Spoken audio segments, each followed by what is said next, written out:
Hi, welcome to day 22 of the Inkvent Calendar by Diamine. Today, 22, we are reaching the end of this long journey of inks, and it has been quite fun. And so let's see what we have inside these, and I didn't decide yet how to call it, door or window.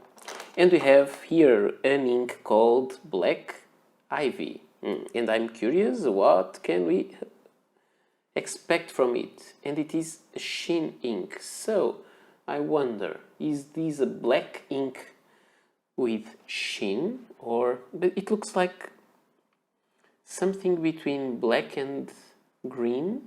Maybe a dark green with black sheen. Black with green sheen. Quite curious about that, and if you are too, just stay there and I'll be right back with the swatch and the rest of the review.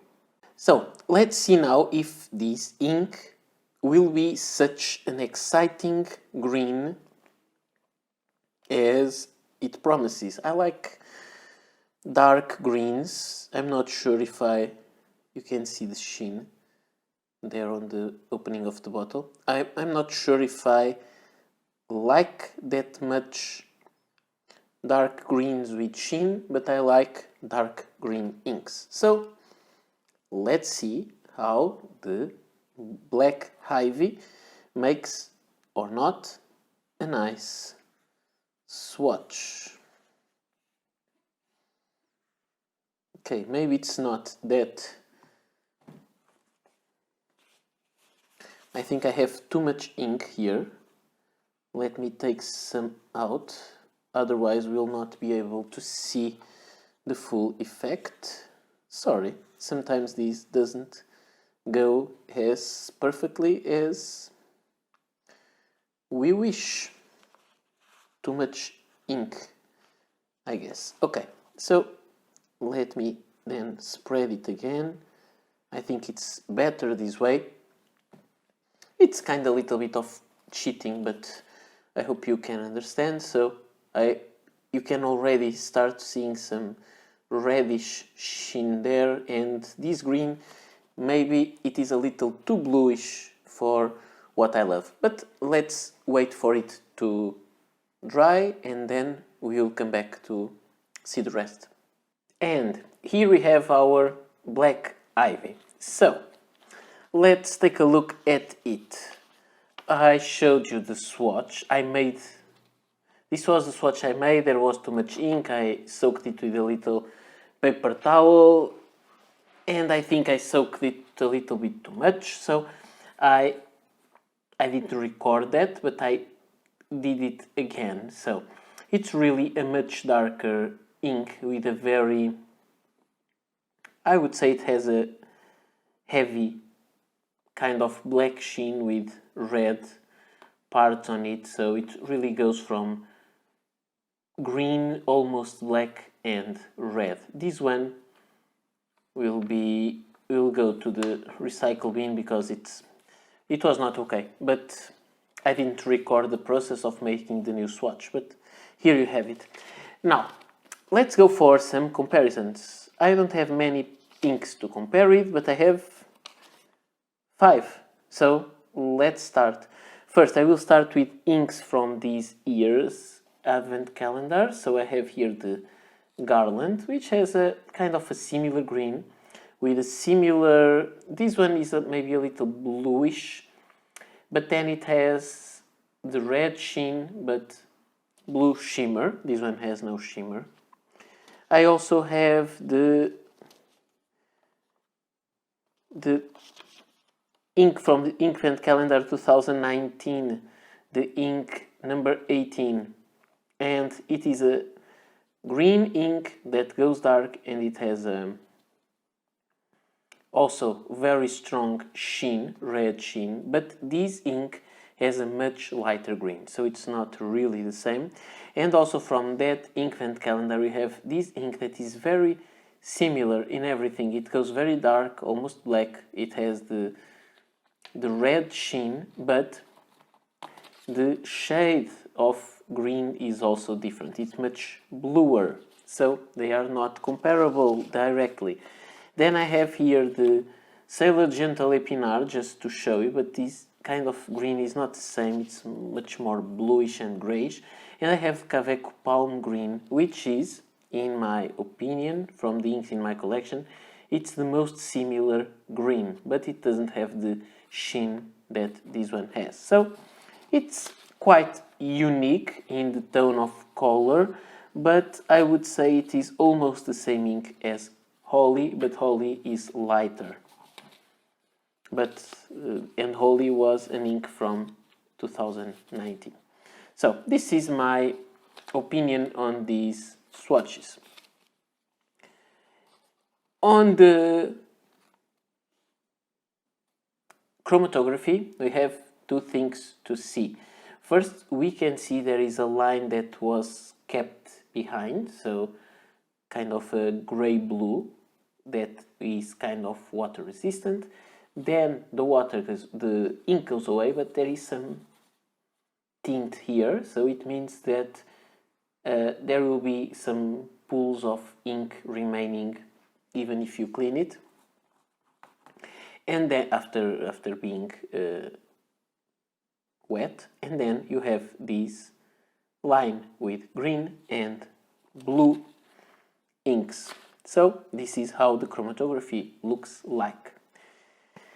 And we will see again now the papers, how it looks on paper. But before of that, let's go to the pens that I chose. This time, as the Inkvent comes to an end, I try to have pens that are suitable for the inks, and I don't have that many pens available, so I go for whatever I have, and I'm not matching colors with pens with inks.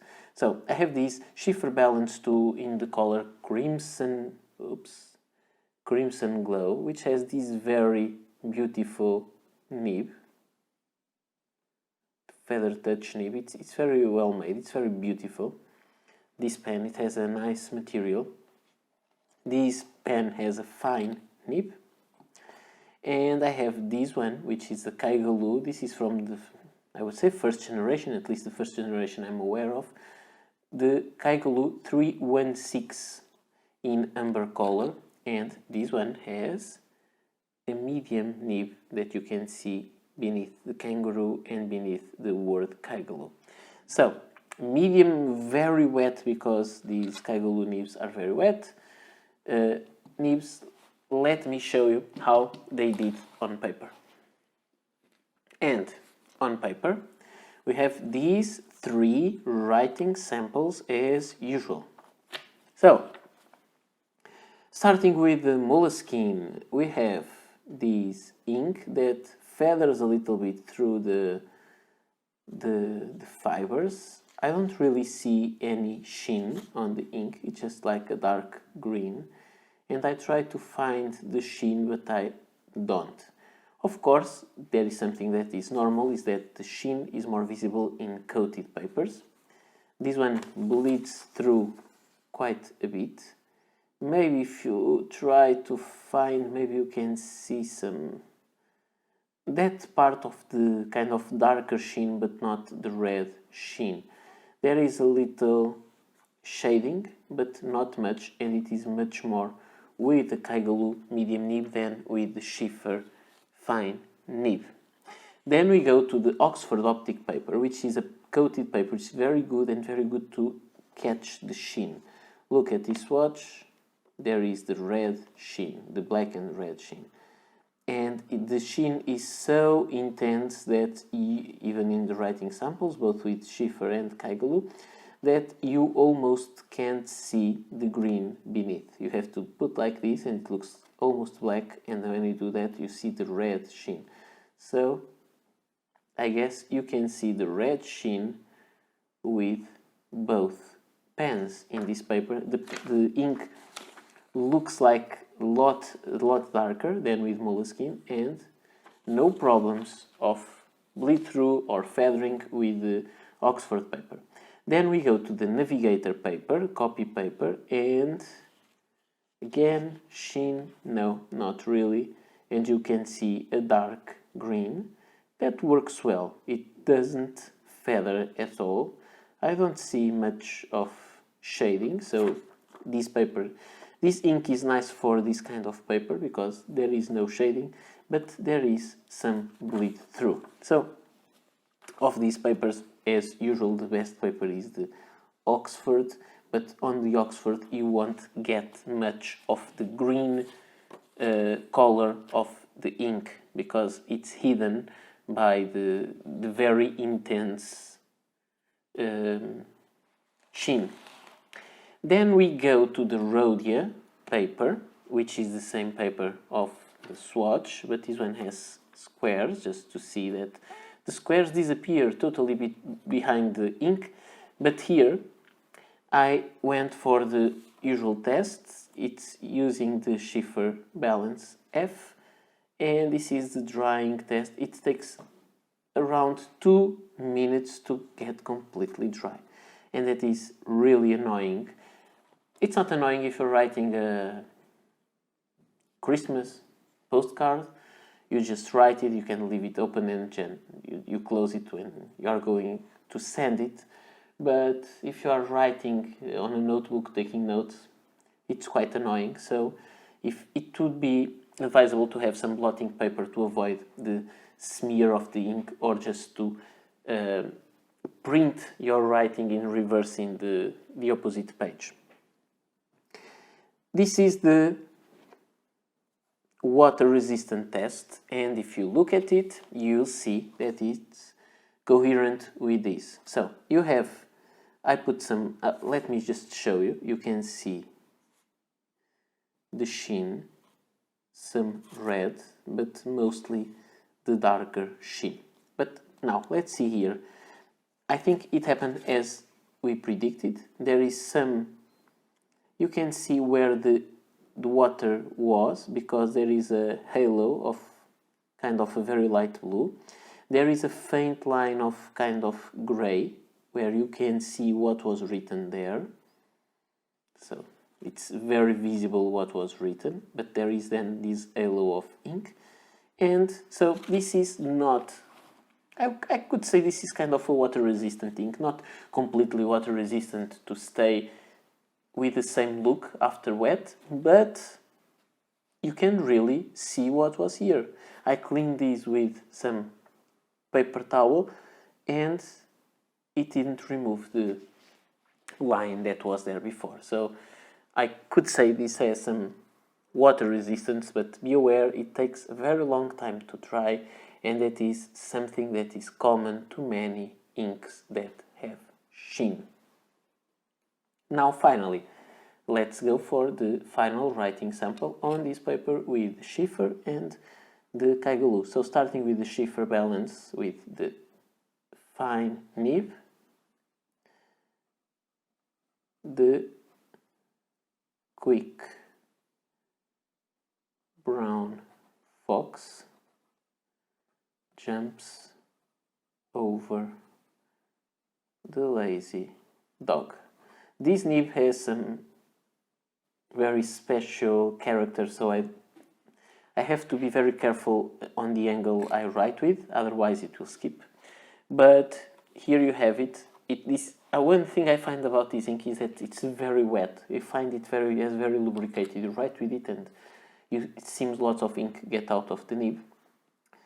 And here the other one, the Kaigelu 316, the quick brown fox jumps over the lazy dog. And here we have both writing samples, which are not dry, because we know they will take about 2 minutes to be fully dry and not smear anymore. And you can see some of that kind of black sheen where there is a lot of green ink, but I don't see much of the red as we can see on the Oxford paper. So these special inks will be more or less special depending on the paper you're using them. If you use very common paper, don't expect the sheen, and they will look they'll look almost like black green ink.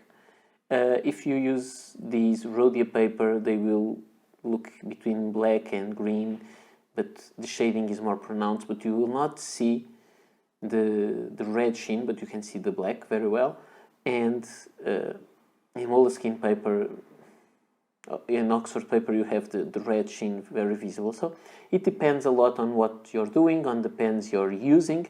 In this case, I didn't find any special difference between the Sheaffer balance and the Kaigelu 316. So this was my review of the ink number 22, which is called Black Ivy, and I just noticed I have this wrong there. It's not Festive Joy, that was an ink from other day. It is Black Ivy, and so this is it. This was my review. I hope you enjoyed, and I hope to meet you here again tomorrow for another Diamine Inkvent Calendar ink review. Bye!